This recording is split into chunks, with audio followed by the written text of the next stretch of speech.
Hello, everybody, and welcome to another episode of the CIRS Group podcast. I'm Barbara, And I'm Jacie. and today is the day you have all been waiting for.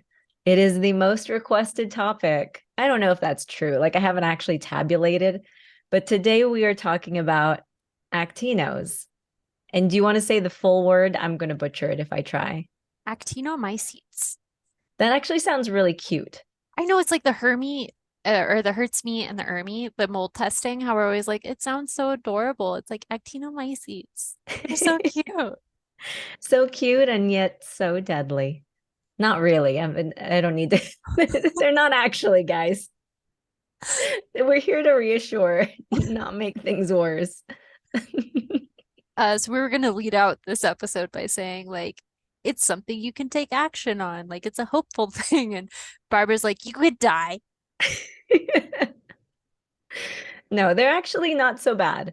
They're not like I think when you dig into what they are. And by the way, let's lead with this. If you want to do a true deep dive, and we will link this in the show notes, go check out the interview with Larry Schwartz on Actinos. You could probably do a Google search or YouTube search on that, and it'll come up. It's the Better Health Guy podcast. Fantastic interview, goes into lots of details. We are going to cover kind of like the higher level stuff, the more general stuff, and actionable steps aspect of it. But very just a great interview. If you have an hour and a half of time, you can definitely speed it up. They do talk slow, so. Yeah. Yeah, normally I listen to podcasts at like 1.5 speed and I turned it up to 2 and I was like, I wish there was a 2.25. Yeah. So it's definitely one you can speed up even with CIRS brain. I Yes. think. Agreed. But actinos is a big topic in the CIRS community right now. It's recently been discovered that they are probably more impactful in terms of being like a biotoxin impacting people's health than mycotoxins. And mycotoxins are what dead mold produce, and that's the biotoxin most people think of when they think of mold illness.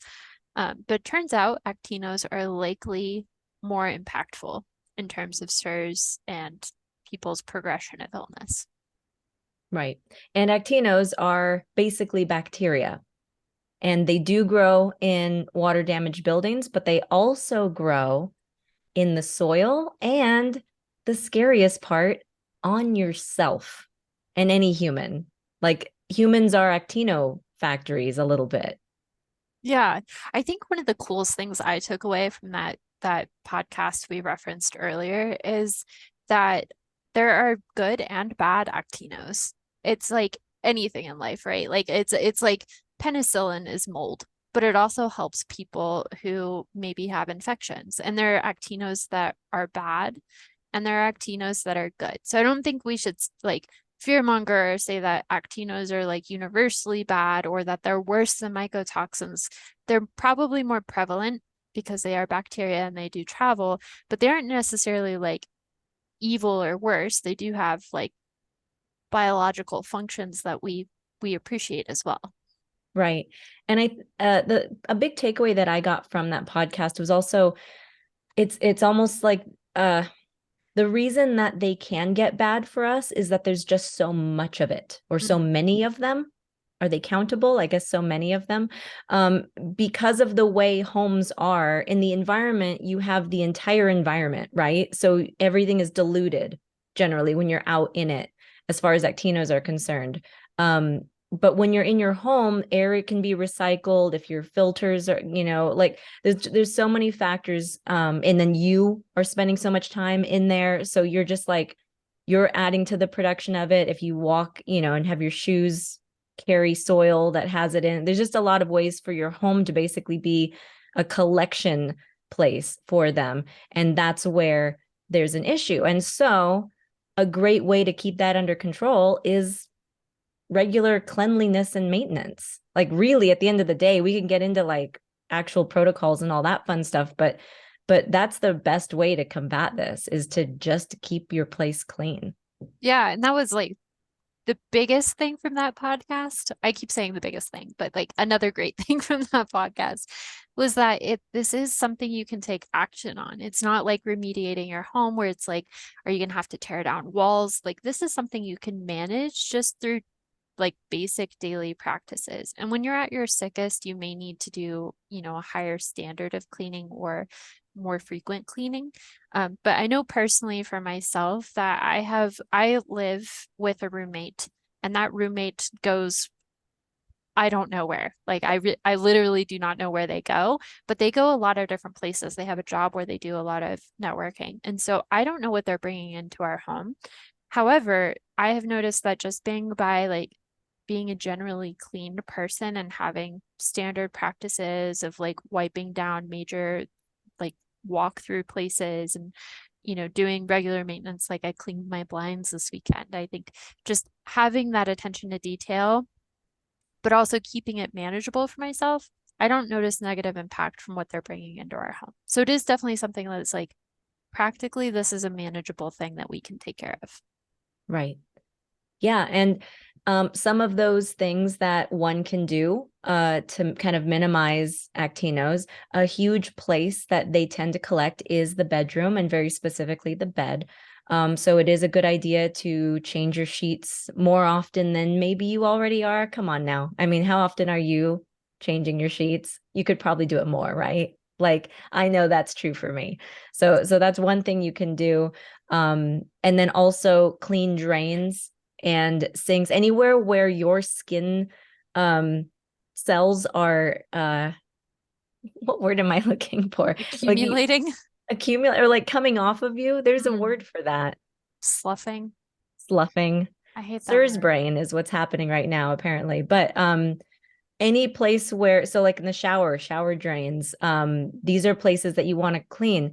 And depending on how bad the situation may be, you may want to clean daily, which sounds daunting. That does sound exhausting, and I totally get that. So if you can't do daily, try weekly if that's more often than you already are doing. Just slowly try to increase the how often that you're cleaning those places, and I think you'll end up hopefully feeling an improvement over time.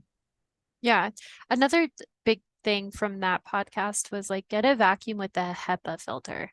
HEPA? I think it's HEPA. HEPA sounds really wrong. HEPA Yeah, filter. HEPA. Most people say HEPA, right?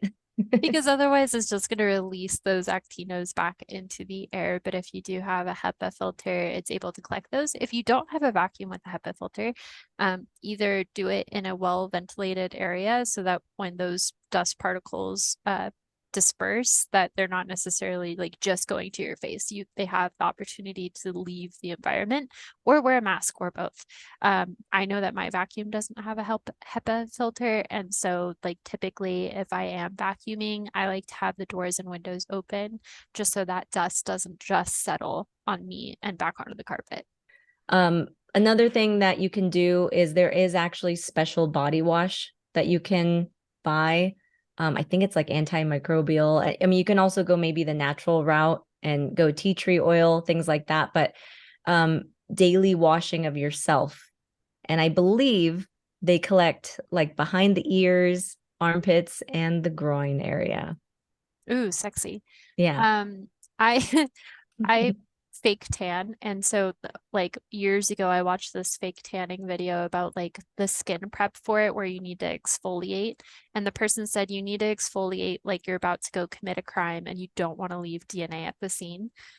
And like I just think like if dead skin is the problem, like first of all, like just have like good hygiene practices. We should all be like well exfoliated and moisturized. Just make sure that you're not like sloughing those dead skin cells in your environment. Make sure they're coming off in the shower. And that feels really doable. Yeah, I know I never associated this with something that could help a CIRS person, or person with CIRS, I guess is the politically correct way of saying that. But but dry brushing could be interesting. I would just be curious to at what point, would that brush become like a place where you're kind of putting actinos back on yourself. Like, I don't know how much you can clean those brushes in between. So maybe don't take that advice, but I am curious about the act of dry brushing, because that is such a good exfoliation technique. And of course, when you dry brush, you are supposed to do it before a shower so that you can wash everything off that was kicked up by the brushing. So I'd be curious if that was something else that people can try to feel better. I find it interesting how like a lot of these CIRS practices, best practices in order to feel better, like a good example would be sunshine to raise MSH. It's like these practices that have historically or ancestrally been incorporated in our daily lives. It's like the further we get away from that, the closer we're getting to CIRS. And even like in the sense of our environment is now full of actinos, it's because we've manufactured these really false housing structures where maybe if we had things that were like more ancestral. And I was actually talking to someone about this in the CIRS group in our group chat. It's like when you think of those historical structures, and I think of like Japanese houses, like they're on stilts. They have removable flooring. It just seems like it's more environmentally friendly for CIRS people. And I think the closer we can get to the kind of that ancestral state, it's really interesting how it seems to move us further away from CIRS.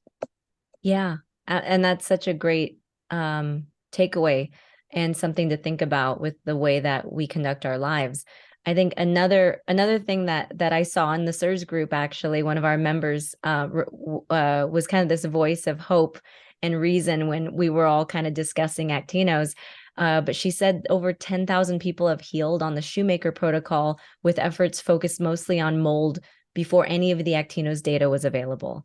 So we can all keep that in mind. Yes, Gini tests are showing almost half of people are actually responding to the bacteria, the Actinos, rather than the mold. But that said, eradicating the mold and then in so doing, cleaning your environment, I think that all goes hand in hand.